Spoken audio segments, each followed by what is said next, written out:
Okay, today I'm going to review some of the stuff that was in the overloaded lecture yesterday. In particular, just the idea of local and global, just to set the tone again. And the thing I'd like to do is show just a little bit about the modes, the wave modes, and we have some animations to do that. But one of the best ways, I think, to understand some of the quantum mechanical symmetry aspects is very similar to the analogy that we had between the classical harmonic oscillator and Schrodinger-like equations of motion that occurred in lecture 6 and 7 in the beginning of the SU2 studies. So here I am going to go ahead and do a molecular model that has the same symmetry, the same D3 symmetry that the quantum dot or whatever that you could call the thing that we've solved already using the global-local methods. And we'll look at in very much detail the difference between having a C2 local symmetry or C3. And that, I think, will help a little bit to make some more sense out of this business here between, well, the Mach-Mach principle studies that we've been introducing. And then we're going to go ahead, and the rest of the lecture will be devoted to some fairly simple ideas that let you understand what the bands are in a system like that. We'll look at D3, a model again, but introduce the idea of the arrow down and the arrow up in subduction and induction. Big name for something that is fairly simple in this case, but the reverse of it, the logical contrapositive, I might say, of it is not so simple. So it will be introducing that thing here under the name of what's should be called the Frobenius reciprocity theorem. And this is something that lets you understand when the symmetry breaking corresponds to levels coming together, rather the opposite of the situation that most people are familiar with, where levels split when you reduce the symmetry. It depends on whether it's an inside job or not. It depends on whether it's the global imposition of a lower symmetry, or whether the object itself is undergoing what is sometimes called spontaneous symmetry breaking. These are two very different kinds of symmetry breaking, and we'll begin to see that with these models. So let's get started with a review. I'm going to set this thing on play here now, and go ahead with just a couple of the slides that we looked at last time. I first of all want to remind you the simple matrix algebra that gives this multiplication table here that is the, shall we say, the skeletal remains that undergirding this structure of this particular group algebra, of the algebra generated by this group. That's not a group. None of those operators have inverses, but they have very simple multiplication structure that we talked about. It's called the simple matrix algebra. And how you arrange them in their rows versus column permutations makes a difference whether it's what we're calling a global set of operators, or whether it's a set of operators that commute with all of those that we're being given the name local projection algebra. And we usually indicate those by little bars over the operators, whether they're group operators or whether they're projection operators. We haven't done that with these two things, so that may be a little confusing sometimes. In any case, there's this what is called an intertwining matrix algebra, and that is the fact that both of these things, both global and local, could be displayed in two different ways. It could be displayed in such a way that the matrices are concentrated on the diagonal. That's very desirable if you're trying to diagonalize something. And in fact, that's what we are trying to do. We're trying to get the Hamiltonian matrices to look like what the group representation, global group representation looks like. So if the global group representation looks like that, then the Hamiltonian would look like that. If the Hamiltonian looks like this, then the representation gets spread out. It's kind of an interesting, shall we say, battle between who's going to get to occupy the diagonal. And we'll be talking more about that in later lectures, but this is, I think, a really good example of, it's the simplest example I know of this intertwining matrix algebra effects. And when we went to solve the Hamiltonian here, that's a 6 by 6 matrix with parameters distributed in that fashion, and because of the symmetry, we get to just use the parameters from one row. All the other rows are just permutations of the first row. The result is a nearly diagonal matrix, and the correct terminology is block diagonal, and two of the blocks are identical. Those are the blocks associated with the E-type representations, and that signifies, the E signifies that you have a doublet. Think of an E, two top and bottom of an E. You have a doublet in your energy eigenvalues. So you're going to get the same solutions from this matrix as you do from this matrix, just with different base vectors. But whatever it is, it's going to be, this is going to be identical to that in terms of eigenvalues. And each of those matrices had this form right here, which was not diagonal. If, for example, we had a complex coefficient for R1 and R2, they have to be conjugates of each other, as we showed before, but that's a possible situation, that the complex would make this off diagonal. Or if the I1 parameter was not equal to the I2 parameter, it's still a D3 symmetry, but it's not D3 C2 symmetry anymore in that case. So that would leave us with something that wasn't diagonal. But if you do have the local symmetry with I1 equal to I2 and the R's real, both R2 and R1, then it reduces to this form.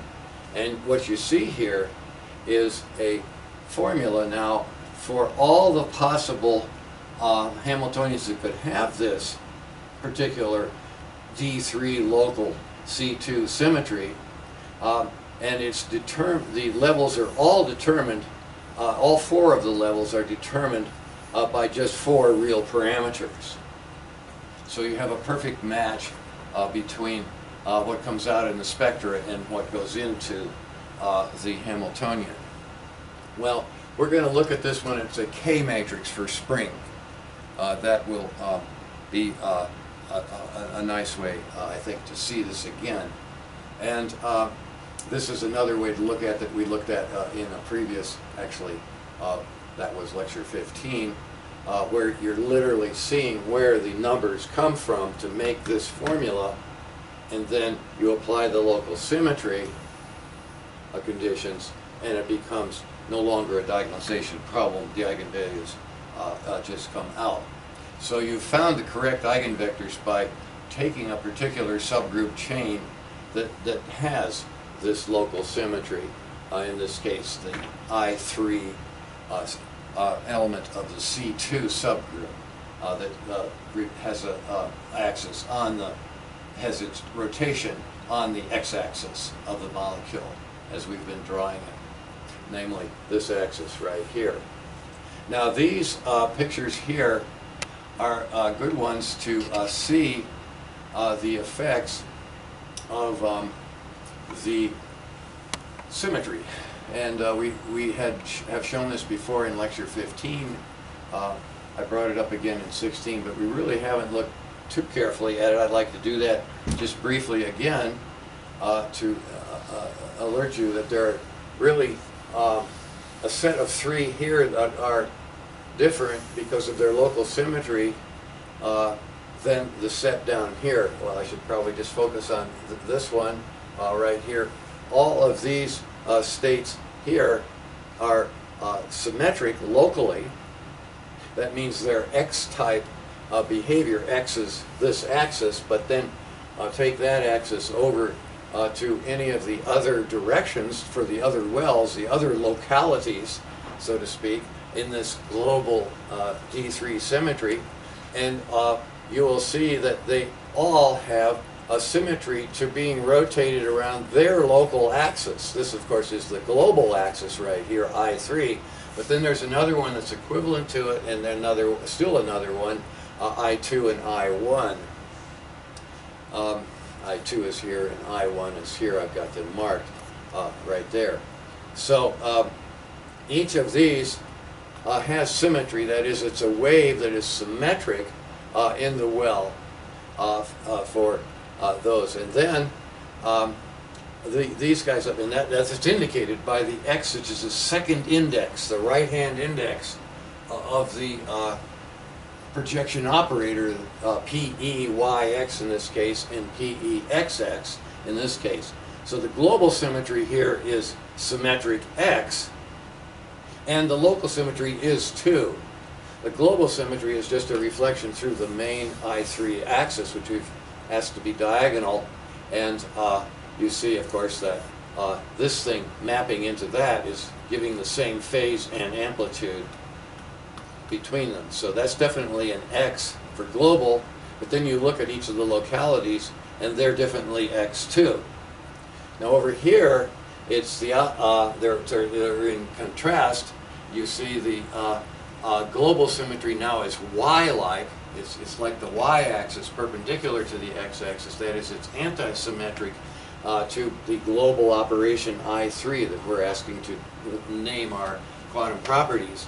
And you can see that if I rotate or reflect this particular wave function plus, I will be running into a minus, and the minus will come up here. So I'll be multiplying this whole wave function here by a -1 if I do a rotation about the main I3. But still, if I do any of the local axes, including this one, I'll see it's symmetric. You see, if I turn that one, it's minus going into minus. Here it's plus going into plus, you see. So this one has I3 global Y anti-symmetry, whereas this one right here has I3 global X symmetry, as well as, talking about local symmetry here, this one has I3 X-type symmetry everywhere, you see, including that one right there, okay? So these three kind of are associated with each other in terms of their local symmetry. And these three up here are also that way. They're all locally anti-symmetric. Every one of these is plus minus, plus minus, plus minus, plus minus, plus minus, plus minus, plus minus, you see, everywhere, including there. And that's the rub. Here it wants to be both globally symmetric but locally anti-symmetric. And this one wants to be locally symmetric but globally anti-symmetric. Can't have both, so the wave function just can't exist there if it were a perfect example of local symmetry. So that's what I call the clash of the inside and the outside worlds of these things. That's what's occurring in that case. So that's an interesting piece of physics right there. What is the difference between A and E at the top of the okay. A2, remember, was the anti-symmetric one-dimensional representation. We had two one-dimensional representations. We had an A1, which we usually colored red, and then A2, which we colored sort of a yellowish orange, or, you know, the projection operator that consisted of just all ones, 3 plus ones and 3 minus ones, right? And the A1 down below is all positive. And this one is all positive 1. That would be called the scalar representation in the terminology of most group theorists. And then this one would be called the pseudoscalar. Whereas these two act like vectors, x and y, with respect to transformations. Does that make a little bit of sense? But the main thing is this one is just both globally and locally a y-type anti-symmetry. And we don't really need global-local for it because it's labeled both. And this one is both globally and locally symmetric. So those are the simple cases. This is where it gets funny. Okay? Because there's 2 dimensions now, and it's not abelian and all that sort of thing. The matrices that describe these things don't commute. Going all the way back to the all commuting projection concept, so you had an A sub 1 and an A sub 2 and then one of these E's. Yeah, when we split the PE all commuting operator, it's split into a XX and a YY, right? And then we had then 4 projectors, those 2 and those 2. You see, they're mutually commuting, but this one and this one are not all commuting. They're simply mutually commuting with these 2 and each other. And then when we sandwiched a group element between XX and YY, if XX was on this side, we made something called PXY. And then doing it the reverse, you get PYX. Those 2 operators aren't idempotents. If I multiply this operator by that operator, in either order, I get 0. Whereas these guys right here, if I multiply this operator by itself, I get itself back again. But if I multiply this operator by itself, I get 0. I may have just misstated when I was pointing at both of them. Both of these square to 0.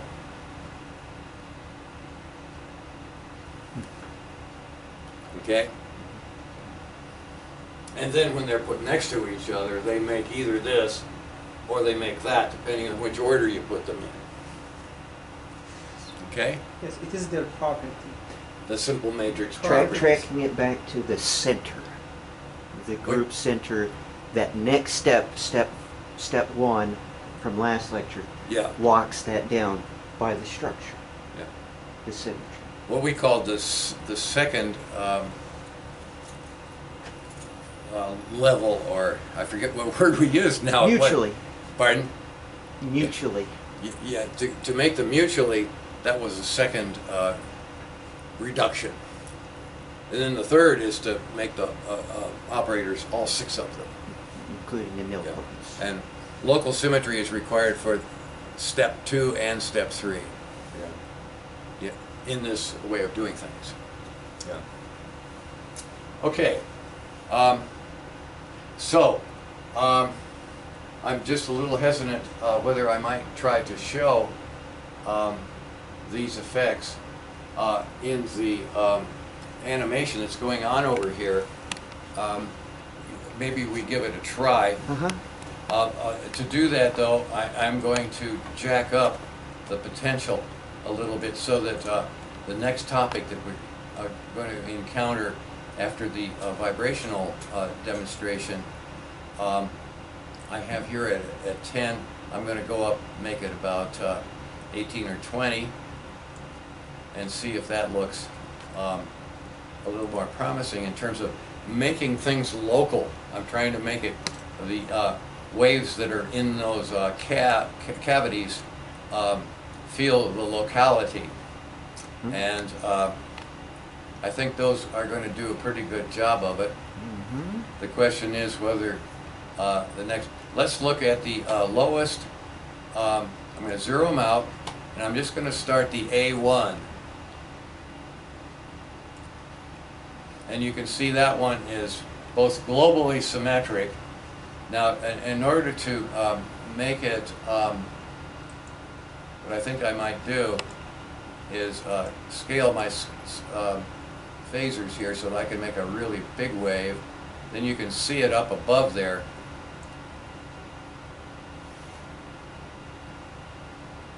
Well, it's a little hard to see up there, but you can certainly see this one has local symmetry everywhere. Okay? And could you point to that again? I didn't have that radial plot in view. Yeah, the radial plot up here, for some reason, is the scale factor is too big right now, and it makes it. You can just see it breathing a little bit, but the real and imaginary parts are going there. Now, it's easy for me to make something that has the right symmetry on paper here, but setting it on the computer here isn't that easy. I'm going to go to the next one now. The next one consists of a moving wave. This is a moving wave right now that I'm making here. And you can see that the phases are very much 2 pi over 3 out from each other. So this is a wave that satisfies C3 local symmetry, and it's very global in the way it's phased. But if I go ahead and stop this thing and make a wave like this, and I've got to be sort of careful with this. If I can pull this off, I think I can do it by going over here and putting the thing in the opposite direction with the same amplitude. And I can make one of the, these will all, this will definitely be locally symmetric if I pull this off, but it's globally anti-symmetric. And this is very small in here. It's not zero because it can feel the outside. If these wells were much steeper, this would go down accordingly.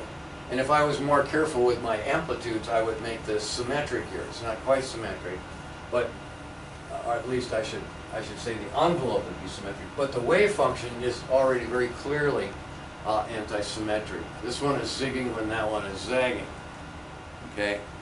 Now if I go and do the other one that's orthogonal to this, I'll just drag this thing in this direction and try to make something that's the same as the others. I'm going to line them up so that they're the same. This should be both globally and locally symmetric. So what you're looking at are the animations at the lowest level of first this one right here, and then the one we're showing right now is this one that has global and local, it's XX symmetry. Okay, and it's a little bit bigger on the part that's where I3 is going through. That's the center of the diagram over there. It's roughly twice as big, and should be exactly twice as big if you look at the actual wave functions for this one. But the other one should just be 0 here, and then anti-symmetric there. And that's what we just looked at. Okay? Now, the next stop are these three. Okay? Do this one first if I can pull it off. So let's come back over to the screen here, and I'll zero it out, and I'll get the moving wave going first. There it is, and you see it's locally anti-symmetric. But right now it's a C3 moving wave, and now I'm going to try to make it globally, and I may not pull this off right away. I believe that what I've just produced is something that's globally anti-symmetric. Let's see what it looks like. Yep. Well, no, it's globally symmetric. Let's freeze it. Let's pause it. Pause it where, you know, catching it right at the top is going to be tough. There we go. Okay, now that's the way that they would draw in the textbook. They wouldn't draw anything else. They would just draw the dark blue thing that you see there. And this is very small, but it's not zero. It's much easier to make it small down here than it is here, because it can feel the outside world. Not all the kids are going to stay home at this little village. They're going to go travel, and they can feel the outside world. So this is getting some of this stuff here mixed in, so that it doesn't have exactly zero at what we would normally call the center of the wave. Okay, this is not a perfect node like this one. This is the one we're looking at right now. It's not. This one says zero there. That one says maybe. Okay. Well, it is not anti-symmetry at the. And at the middle, it's not anti-symmetry. It is symmetric. You see, and it wants to be symmetric and anti-symmetric here, because the local symmetry here is the global symmetry, and when they clash, you can't have much of a wave there. Now the opposite of that is to make it anti-symmetric, which I'll try to do now by going the other way with my phaser here, and see how close I can get. And let's run that one. Now it's globally anti-symmetric. And locally anti-symmetric. And they reinforce each other here, you see, because they're both anti. Okay, so that's an important lesson, I think. Now, as you go to the next one up, the A2, as you go for that wave, there it's automatically both globally symmetric and anti-symmetric. Globally and locally anti-symmetric. Can you pause that one?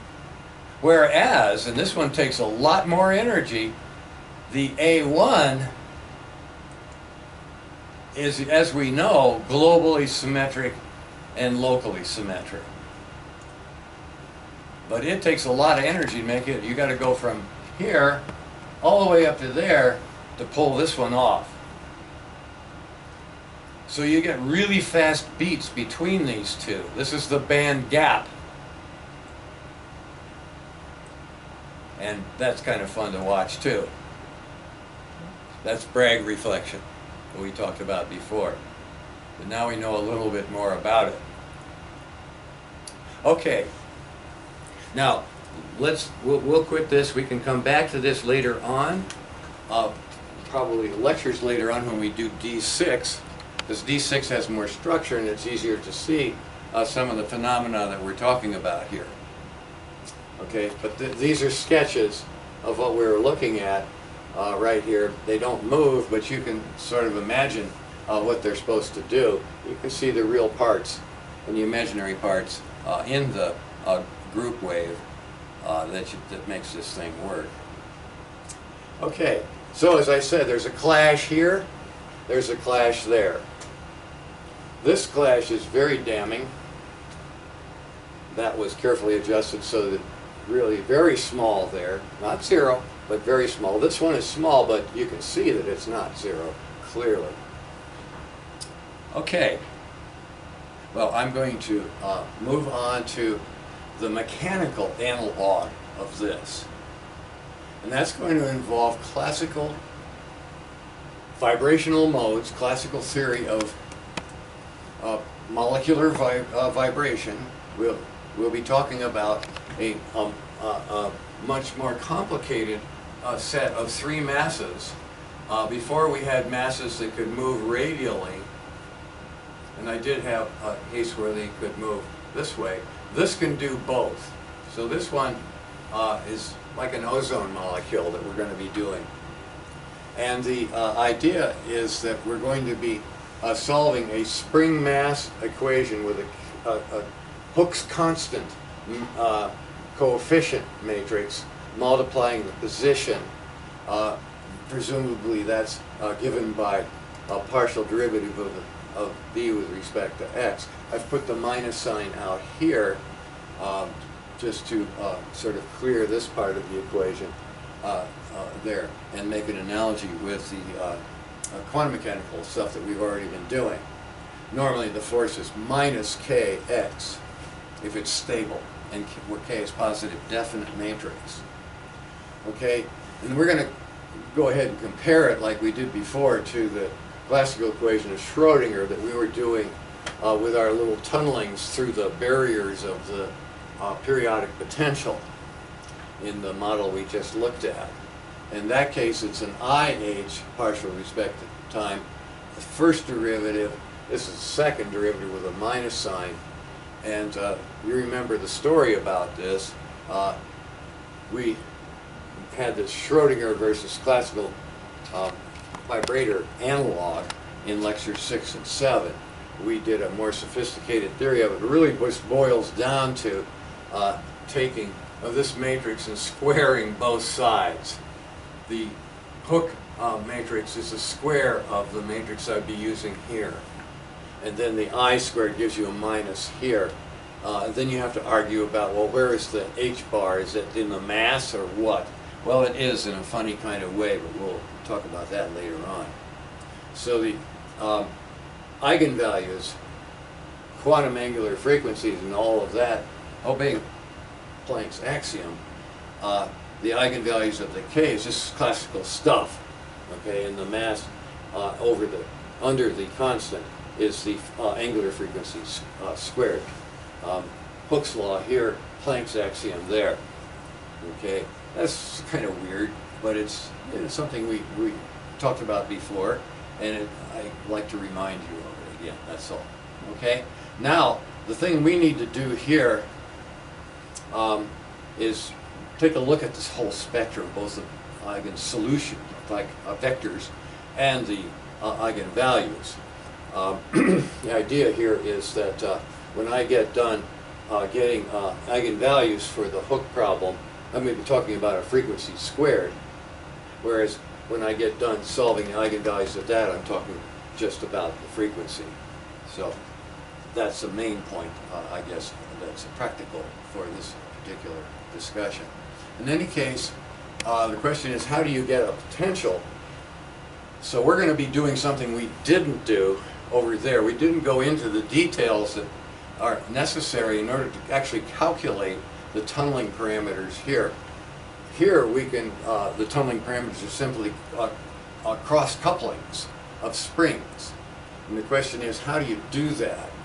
And I've come up with a particular way that seems to be convenient for the kind of problems we do in molecular physics when we're modeling things like buckyball. The spring matrix that we're talking about here is a sum over various spring constants that connect a particular axis of a particular mass, say x and point axis A, to some other perhaps atom, or even the same atom but a different axis B. So that will be the matrix there, multiplied by a geometrical factor, which is just the direction cosines between which way the spring is pointing. I'll have a picture here in a minute. And the axis has been chosen in some kind of frame that describes the equilibrium positions of some molecule, okay? And this may be a 3 degree of freedom thing. I'm imagining it's only 2, neglecting what's coming out of the board. But then I'm going to arrange the springs to have some curvature to them so that there's a certain direction that they can pull in. In other words, I'm going to say this spring can only pull in the direction that's shown by that little direction unit vector. Same thing here. So the idea that is you want to know the projection on the spring of each of the axes that are in question, and you also want to know the projection at the other end if you're connecting them. So those two numbers right there, for each spring K, you see the product of those two gives you a coefficient that will model a lot of different potentials. This is letting you have a lot of freedom to make a harmonic model out of some very bizarre electronic bonding potentials that molecules manage to come up with. And the diagonal case, you're going to be summing for every spring that's connected to that particular point that has a coordinate XA. So that's the dirty work that we have to do. The direction cosines, like the cosine of KB here and coordinate XB, is just one of the factors that goes into that. Then the other factor would be this thing right here, or it would be a similar thing with this one right here if we're trying to couple, see what coupling the spring causes between a displacement here and the response over here, and then the vice versa also. So the upshot of it is that we have a potential, let's say, sum over all possible, and there should be a B there, but over all of the possible collections where if A is equal to B, it's a square. If it's A not equal to B, then it's a product of direction cosines with the spring involved. And then you're summing over all the possible springs that you've put into this thing. We have some pretty funny looking ones that I'll show you to make models. So this is a little different from group theory. This is mechanics here, plain and simple, but it's nice to have it because I can very easily mold a mechanical model that has whatever local symmetry or whatever broken local symmetry I want. It's a good plaything. So we're going to compare two cases. One is just the usual thing that people would model ammonia or ozone in the first cut by just putting springs that directly connect them. Well, that's not going to have local symmetry that we're interested in. This will. We'll fix it so we can guarantee that when I get done working out all of those springs, that the C2I3 model will be diagonal. And it's sort of a messy looking thing from where you're standing watching. The basic idea is here's 1 and I3 states. They correspond to this coordinate axis and that coordinate axis. So there are orthogonal coordinate axes, X and Y, you might say, for that particular atom. And then there's equivalent ones over here labeled by the rest of the group. These two are labeled by 1 and I3 because that's what I3 does, is interchanges those.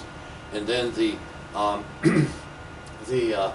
I2 operation moves this unit over to there, so there's the I2 state, and then the R operation takes 1 over to there, so there's R to the first power, and then if I do that twice, there's R to the second power down there, you see, on that particular axis, and finally I1, the operation that would take this, that would be that axis right there, I1 would go right through there and take 1 into I1.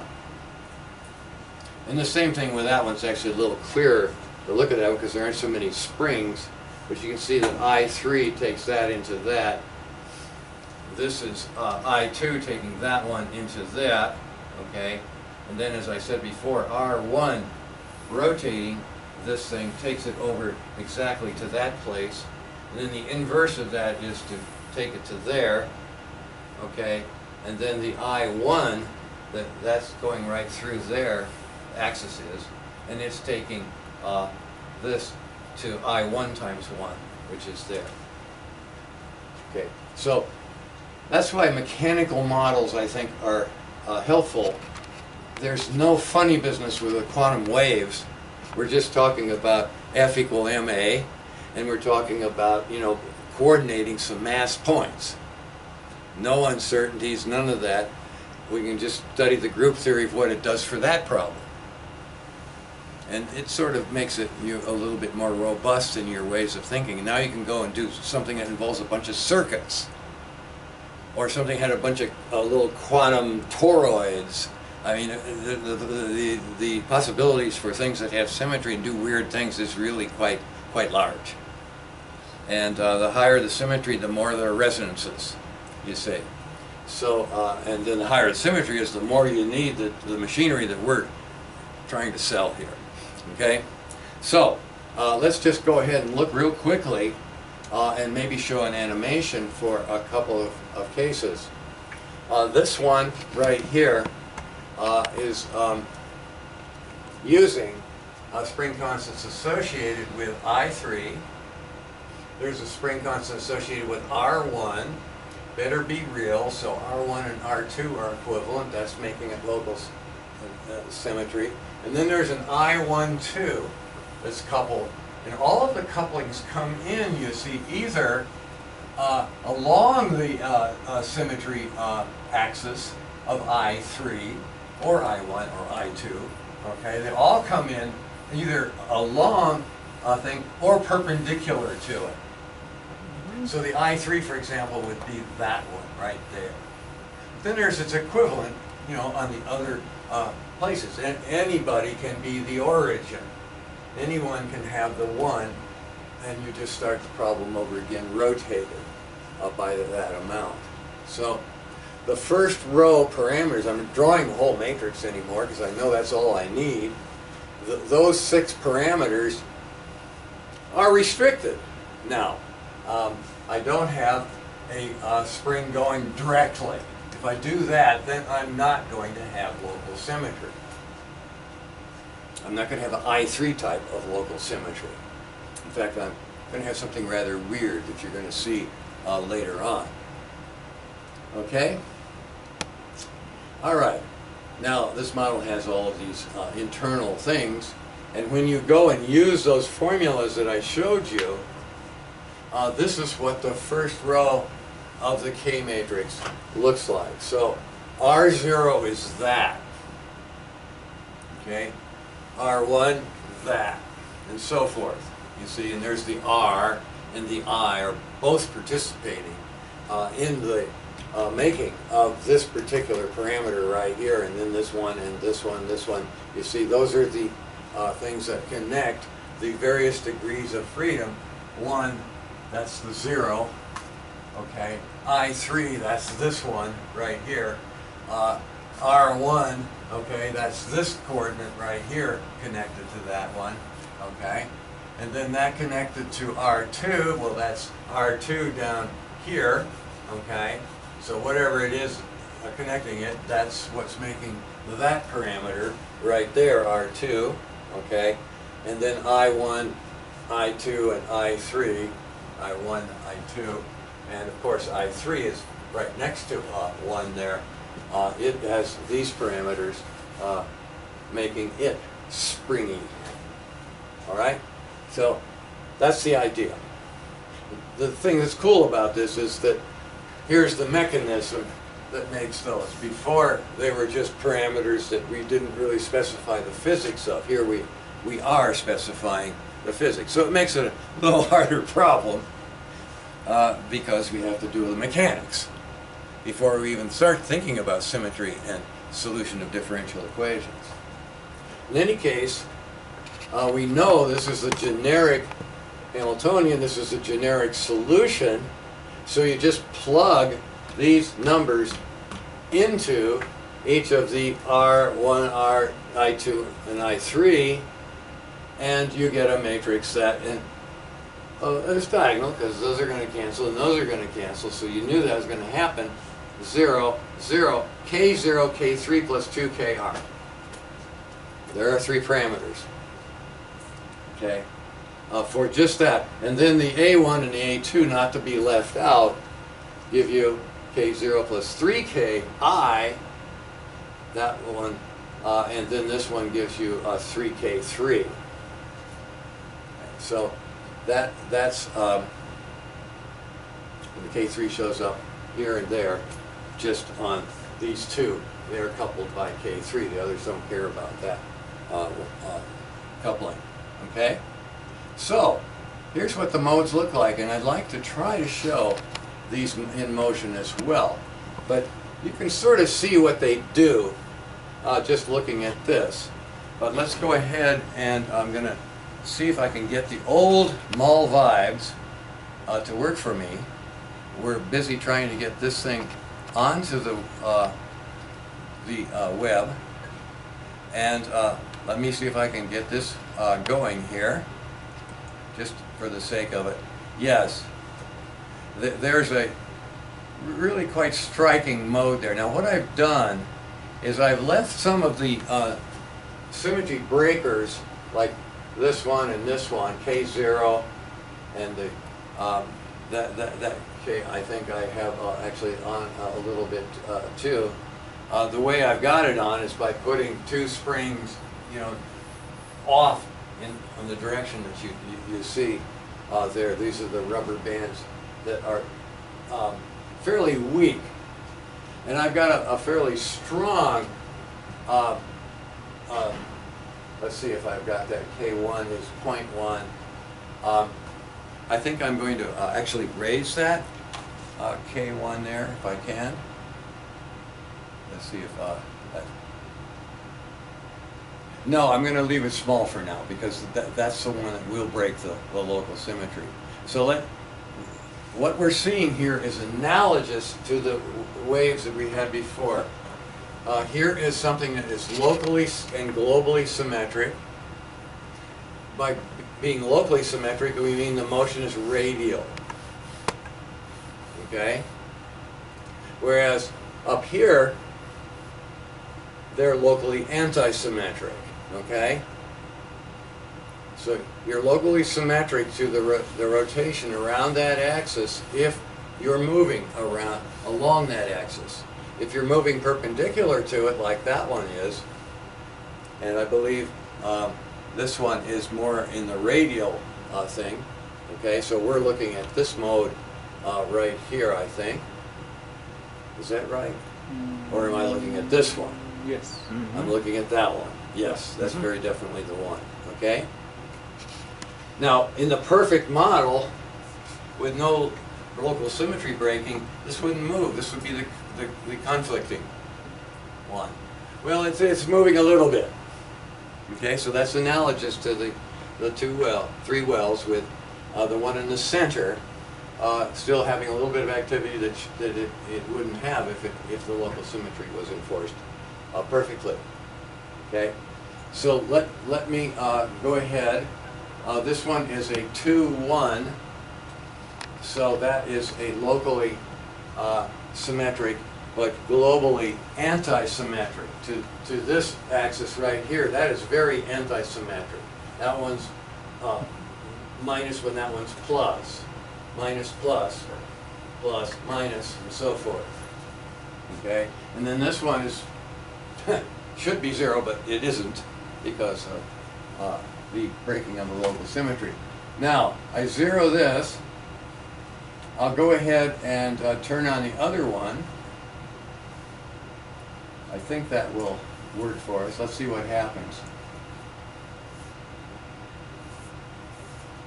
Yes, and I'm going to erase the paths so you can see how much they're moving. Okay, this is about twice what that one is.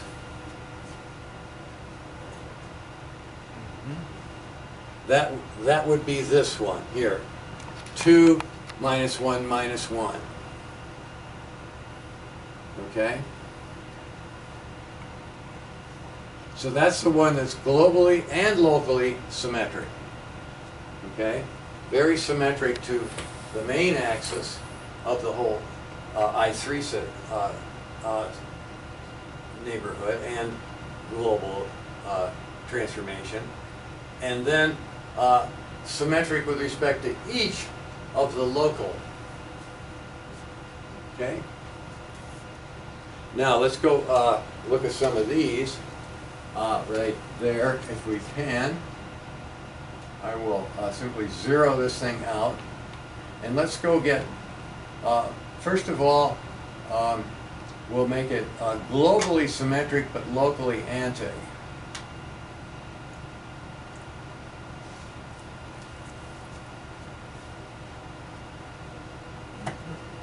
Now let me erase paths so we can see what it's actually doing now, not what it was just doing.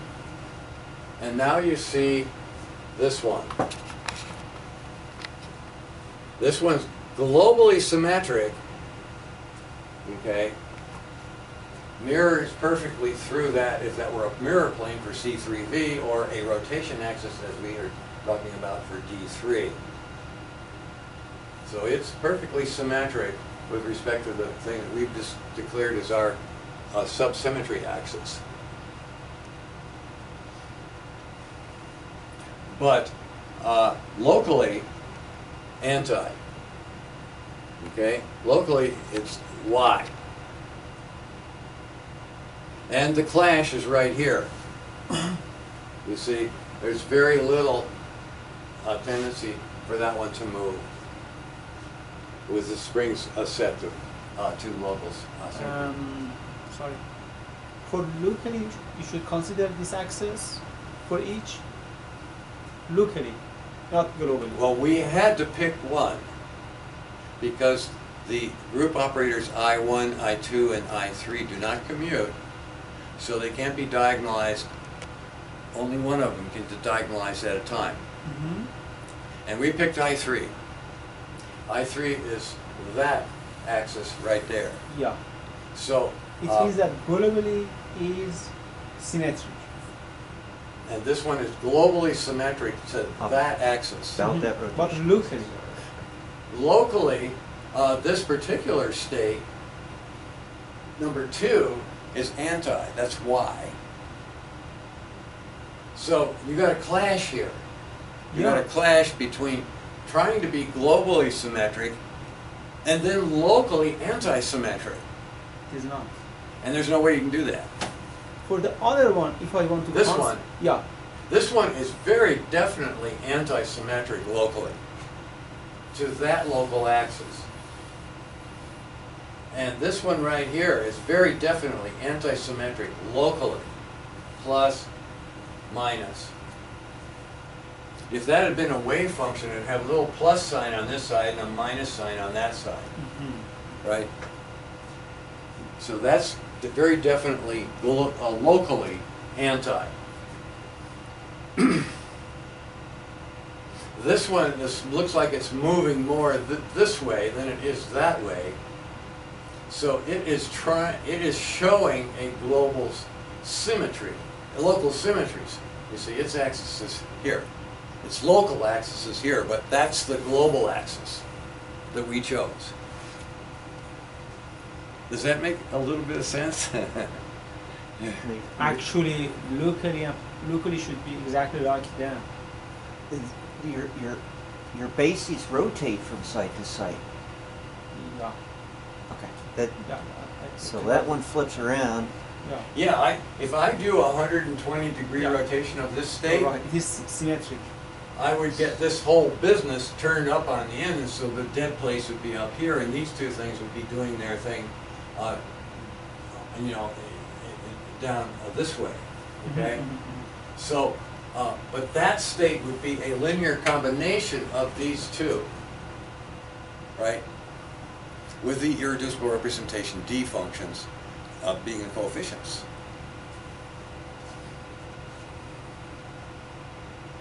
Sine and cosine of 120 degrees is square root of 3 over 2 and minus a half. What is that? Oh, cool. I wish our web-based version, the labeling doesn't match this. The gross overall behavior does, so you can sample it. Just be careful that the labeling isn't spot on. Yeah. Matching his convention. Yeah. Yeah, we're Then using you x could- and y instead of 1 and 2. And then you can add mixtures of those degenerate ones and really Yeah. get a feel for Mm-hmm. Yeah. mode standing and moving. And then this one is really quite nice. This is where we're anti-anti. I'll get that one. That's the 2-2 there. Let me 0 and start the 2-2 going. Okay, and erase the past so we can see what it's doing. Now it has twice as much amplitude in the place where it's globally and locally anti-symmetric. This is whole mode here is globally anti-symmetric. You see, this one zigs, well, that one zags. Then that one zigs and that one zags. So it's anti to a turn through the whole I3 axis. But this one has local and global anti-symmetry. You see, the local is anti-symmetric just like it is here and here. So it's reinforced to be twice as big. And that's this one, 2 instead of 1 in the directions. That make sense? Yeah. Mm-hmm. Okay. Well, I'm going to rush through the next examples simply because I want to get to the induction part thing.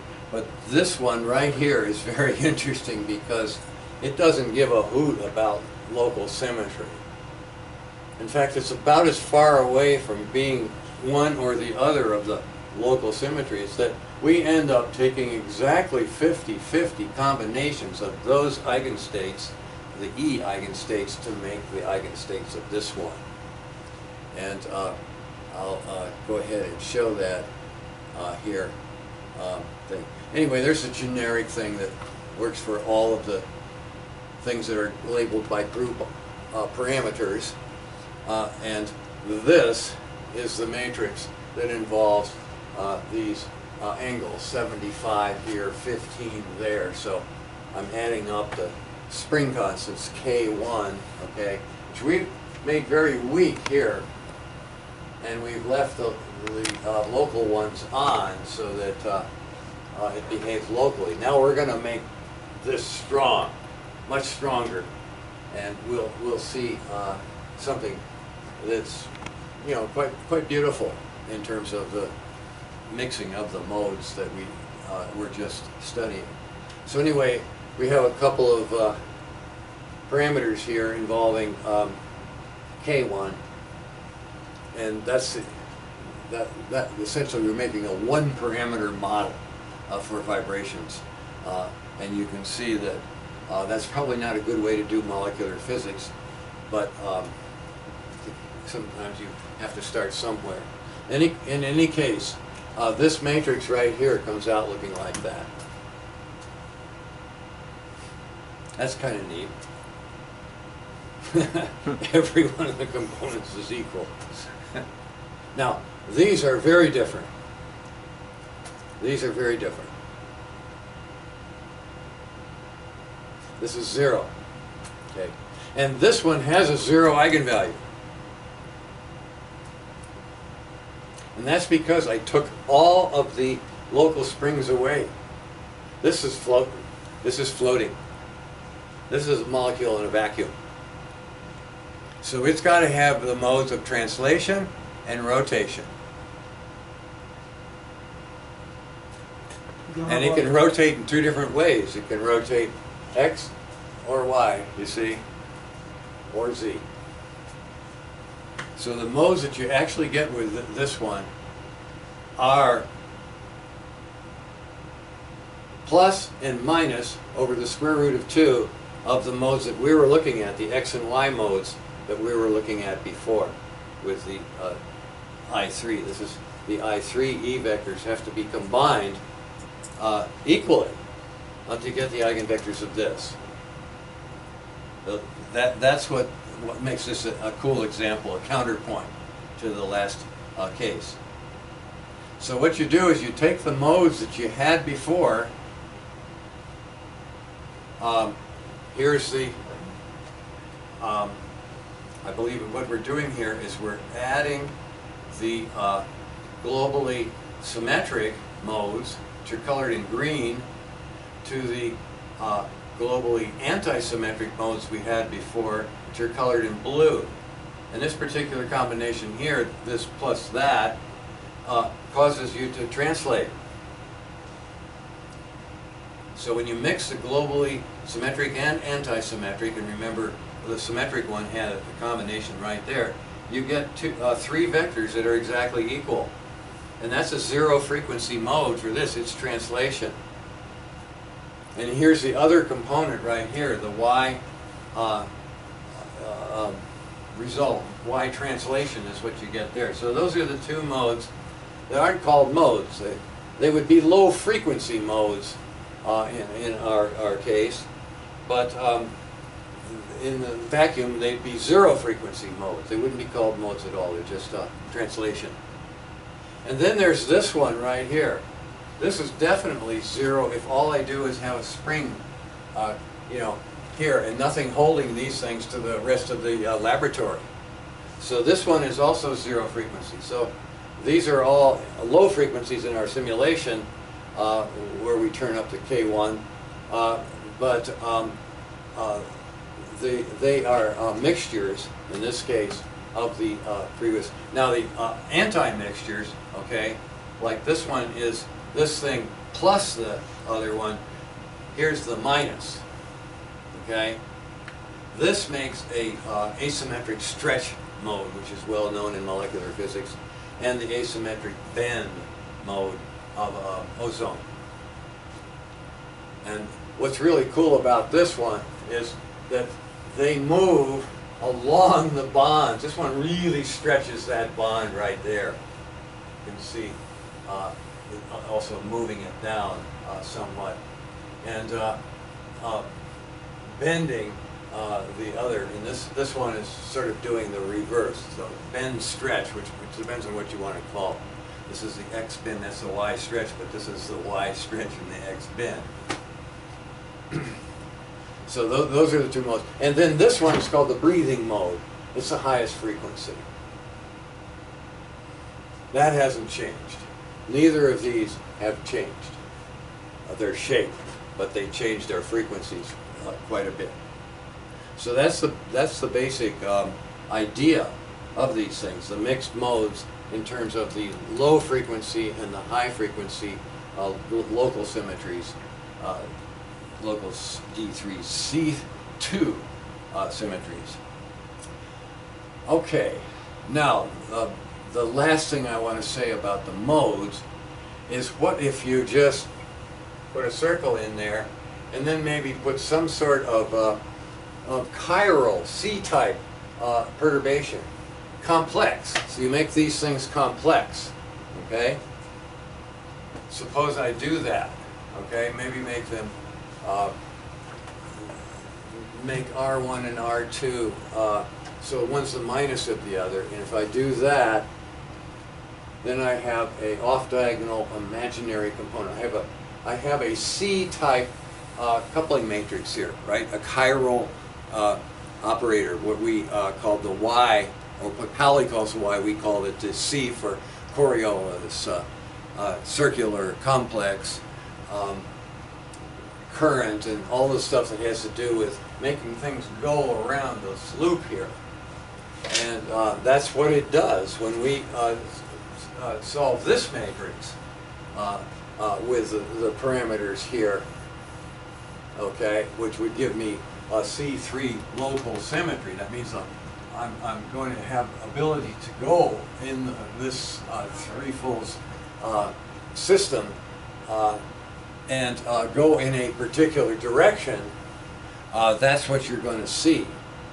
And the matrix here that will solve, give you eigenvalues like that, and vectors like that, x plus iy and x minus iy, is circular polarization in the phase space of this molecule, and you'll actually see them orbiting circles. They will follow circles, and these guys will translate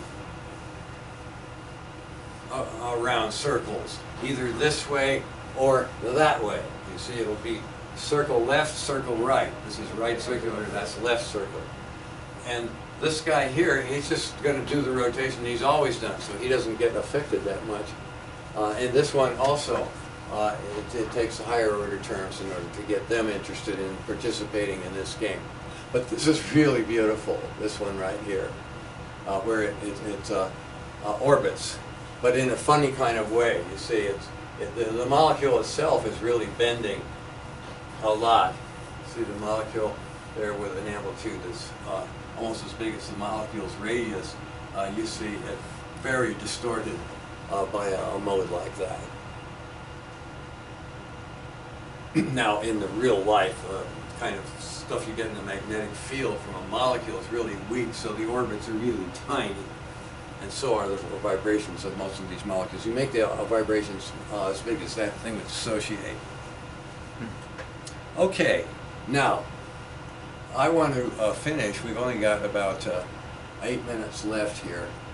I want to finish by having you look a little bit at the group theory that we've been through and sort of think about it in terms of, first of all, the projection operators that were split for the E's by the symmetric and anti-symmetric C2 projectors to make our PXX and PYY for the E species. And the idea was that the E, which would be degenerate, if I were to do something that reduced the symmetry, and I mean the global symmetry now, of that molecule, the E's would split into a symmetric and anti-symmetric level, that is, wave functions with levels that are split in energy or frequency, as is indicated there. So splitting of idempotents means splitting of levels is very likely. Depends on what the Hamiltonian says, but most of the time, if you do break symmetry that way, that's to be expected. And here, there's a certain correlation of each of the old representations. In this case, A1 gets correlated because it's totally symmetric in 3 ways. It gets correlated with symmetric in one particular direction, the I3 direction in our examples. The notation for that is a representation of a big group who only is given jurisdiction over one of its subgroups. That is, you take a representation of a big group, presumably a bigger representation than the small group had, in this case 2 by 2, but you still have to think about the ones that are 1 by 1. They're not going to split, but they're going to change names. They're going to relabel. And this is corresponding to relabeling to a lower symmetry. We're going to reduce the symmetry that is now a valid label of what has happened after we've broken the symmetry down to C2. So this would be like putting an electric field on the I3 axis and pulling on this molecule, making it so it's not an equilateral triangle anymore. It's an isosceles triangle. And now what kind of vibrations are you going to expect? You're no longer going to get a degeneracy, but you're also going to only have the symmetry that's left in an isosceles triangle to characterize whether you're symmetric or anti-symmetric. So you have 2 symmetrics and 2 anti-symmetrics there coming out of a spectrum that had before a singlet, and a doublet. So that's the simplest example of symmetry breaking and splitting and relabeling that I can provide you with. I mean, we are at the bottom of the barrel of groups, okay? A group of order 6, and then its subgroups are sort of order 3, which we'll do in a minute, and 2, which we're doing right now. So this is a subduction process. Sorry for the naming, it's just another big name that makes group theory unpopular, but it's one that you have to get used to if you're going to play the game at a high level. So basically it's telling me that I'm going to get some type of representation and some other type of representation and so on for some great big group that has a huge, highly dimensional level, big multiply. This is the process by which you tell what it splits. We did the splitting to angular momentum levels to D3 just before we got started on the non-abelian stuff. So it's a table like this is very useful, called a correlation table. It's telling me that A1 will be relabeled as 0, 2. And that A2, if I break the symmetry down to C2, will be relabeled as 1 mod 2. That is, symmetric for this one, anti-symmetric for this. Well, that makes sense because this was totally symmetric, this was totally anti-symmetric. But this had little of both. In fact, at 50-50, it splits into symmetric and anti-symmetric, and those are the waves that we see coming out after we turn the equilateral triangle into an isosceles triangle in the I3 direction. But any direction that you can expect, any of the 3 directions you can expect this kind of splitting. Okay? Well, C3, this is that's more like an asymmetric diagonal kinds of splitting. This is the C-type symmetry breaking. Okay? Now this one is kind of strange because the A1 and the A2 both get relabeled 0 mod 3. You see, 0 mod 3 means symmetric around a 3 ring, a 3-fold ring. And it doesn't care about the little local anti-symmetries that they have. So when you do the character analysis on this one, which we went through this rather quickly, when you subduce A1 or A2 to the subgroup C3 of D3, you're going to get the same label, 0 mod 3. However, the E-type will split into 1 mod 3 and minus 1 mod 3. Well, what we would call 1 mod 3 and 2 mod 3. 2 mod 3 is minus 1 mod 3. So this is a Zeeman-like splitting. This is a splitting associated with being left or right. Plus for right, minus for left. Okay? So you squint your eyes, these two look the same, except that you have a different label coming out here. You have the same label coming out here. And then these things right here are plus minus. That's very different from this. This is like sine cosine. This is like e to the ix and e to the minus ix. Okay? So its correlation table looks like that. A1 and A2, they are both 0 mod 3. But E1 splits in 2. Those are the two things it splits into. Just like this one did, except that those are the labels that are in jurisdiction of something that has C3 symmetry. And we get C3 symmetry either by putting a magnetic field on this thing or putting it on a rotating table. That's another way to get chiral effects. Coriolis. That's the C of Coriolis right there. So again, these are the two simplest examples of correlation. Now what I'm going to be talking about is reading these tables backwards. That's going to take a little bit of time getting used to, but today's a good time and we have 5 minutes here to do that. The induced representations, where do they come from? And that's what's really neat. And the basic idea is that if I have a local symmetry, 0, 2, there are this many ways to make it. I can make it with an A1 and an E1, or I can make it with an A2 and an E1. And that's what we're really seeing when we make this thing form a cluster of levels. This is an A2 and an E1 right here. This is an A1 and an E right here. These things pair up. And if I adjust the parameters, I could, especially with the wave one, I can make these splittings really small, and they will get larger as we go higher. But what we're looking at here is a kind of symmetry breaking that makes levels unsplit. And that's going to take some time to get used to. It's group theory played backwards. Very interesting stuff.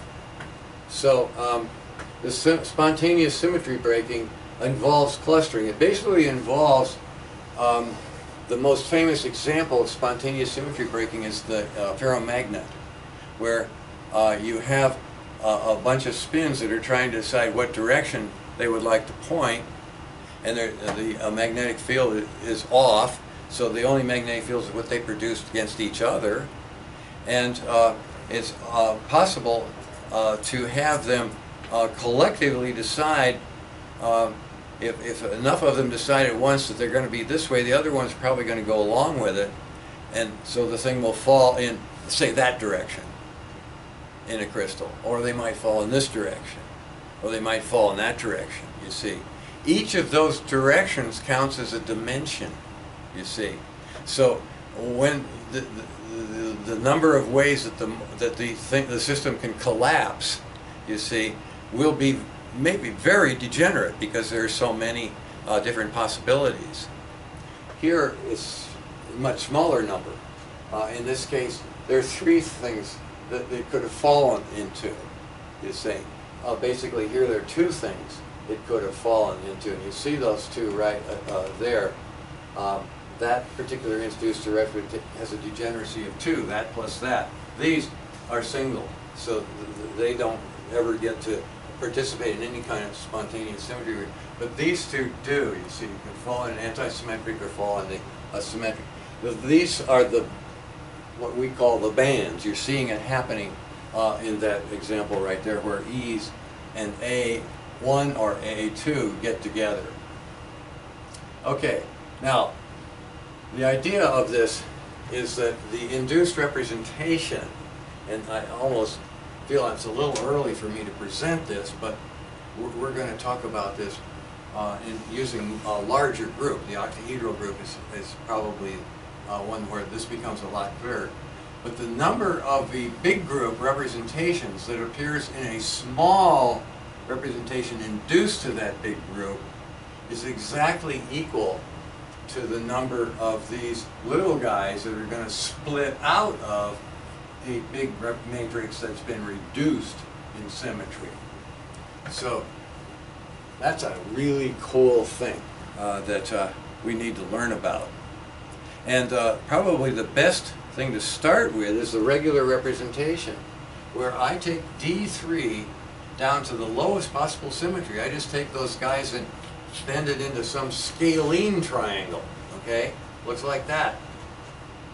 Well, there's only one representation of C1 symmetry. That's just 0 mod 1, which is equal to 1 mod 1. Okay, that's all we've got. And the regular representation consists of A1, A2, and 2 of these.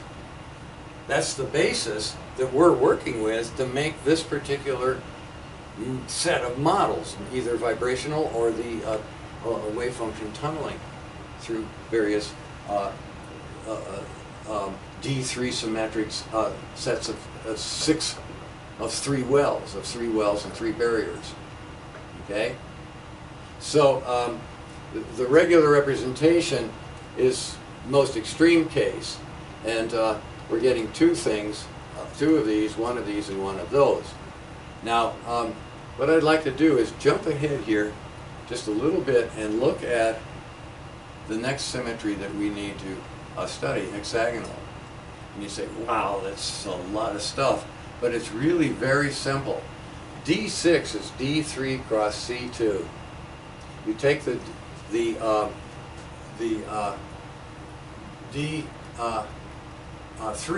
subgroup, and then you factor it. The thing has 12 elements in it. The first 3 can be the 60-degree rotation H, hexagonal rotation.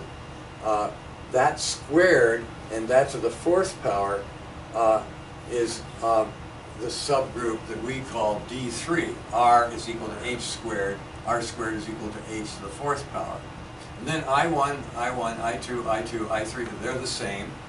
They're subgroup elements for D6 and D3. And then the rotation around Z by 180, that's 3 times 60 degrees, 3 times this.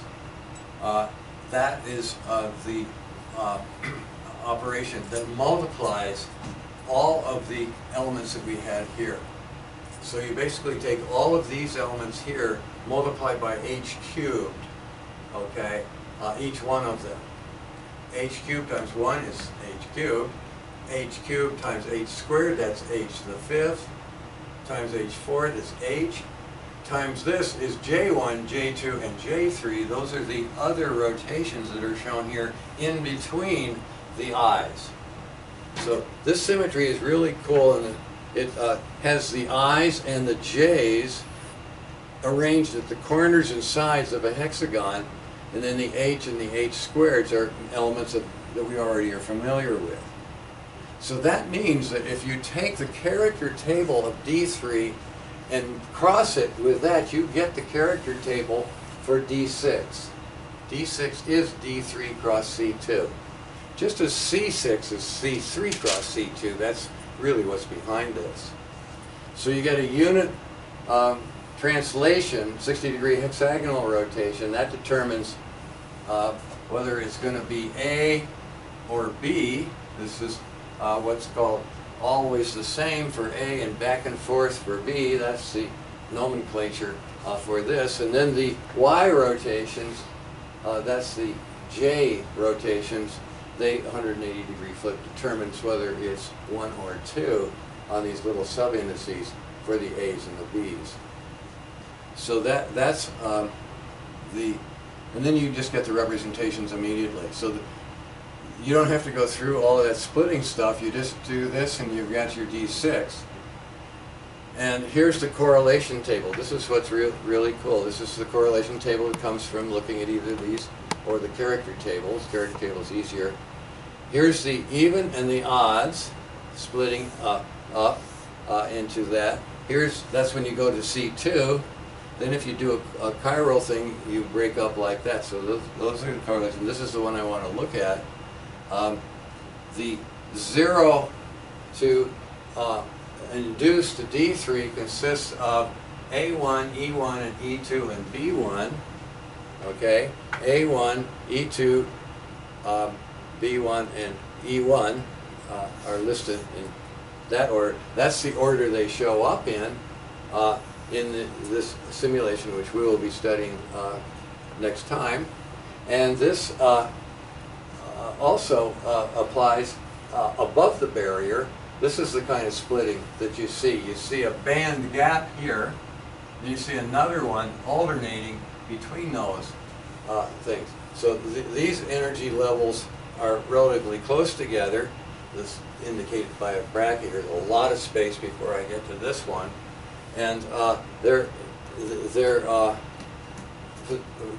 positioning is very similar to the positioning we saw in the D3.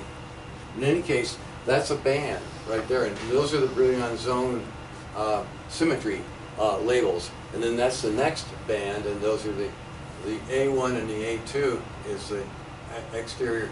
This is the B1, B2 gap that you're going to see right here between this band and the next one. So this is where the symmetry labeling gets very powerful and very useful. Well, I think we'll just stop with that, and we'll come to do that later on. Just give you a heads up.